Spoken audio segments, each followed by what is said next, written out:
in a pandemic. We're trying to protect people. We're trying to keep people safe. I just want to be given the opportunity to get on and do that. So the politics of this, would you say that the federal government backed the wrong horse, i.e. Palmer, and now they're saddled with it? They've got to try and make an argument, try and sort of keep some credibility going? Well, you know, again, I don't want to put words into their mouths. I'll let them make their own explanations. But I just urge them to pull back. There's no need for them to be involved in the High Court action. You don't actually have to be involved. There's no rule that says you have to be involved. There's no law that says you have to be involved. Let Mr Palmer fight his own fights. Let him fight his own fights. I'm happy to have a blue with Mr Palmer. He's the enemy of West Australia. He's the enemy of the state. I think he's the enemy of Australia. But the Commonwealth doesn't have to be in it with him. Premier, your office has sent us a document clearly stating that Christian Porter joined the federal court proceedings in support of Clive Palmer. Yeah. Has Christian Porter lied? Again, I'm not going to get into those sorts of things. All I'd say is the Commonwealth should pull out of any support of Clive Palmer. Clive Palmer is not acting in the interests of Western Australia or Australia. He only cares about himself. He only cares about himself. His history shows that. Don't be involved. The Commonwealth shouldn't be involved in this matter. This is a matter between Mr Palmer and Western Australia.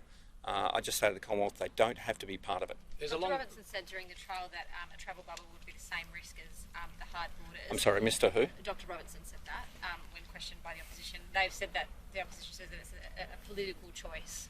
I don't think it's questioned by the opposition. Oh, no, sorry, not the opposition, by the Commonwealth Solicitor General. Yeah, thank you.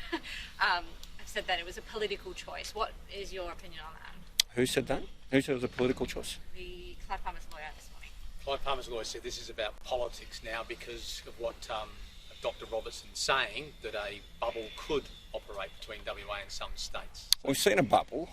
We've seen them have arrangements between Victoria and New South Wales and Queensland. It hasn't worked. It hasn't worked. Our arrangement has until now worked. It's sensible, it's easily understood, it protects West Australians' health, it gets our economy up more quickly. You saw the figures the other day. The growth in employment in Western Australia is now the strongest in the nation. The strongest in the nation. And that's because we have good health outcomes and we can grow our economy within the border arrangement. Should we be concerned, though, that you've said that a travel bubble wouldn't be able because of health advice, but our Chief Health Officer is saying it's okay? No, he's not. He has been very clear that the arrangement we have in place is the right arrangement. It's the advice he has given us. Secondly, to pick and choose between the states, we've been advised is constitutionally unlawful. So we just have a simple policy. A hard border with the east. To get in, you just have to apply for an exemption. That's the policy. It's been in place now for 4 months and it's worked reasonably well. It's protected the health of our citizens and it's also allowed us to get our economy up and operating far more quickly. Are you in a position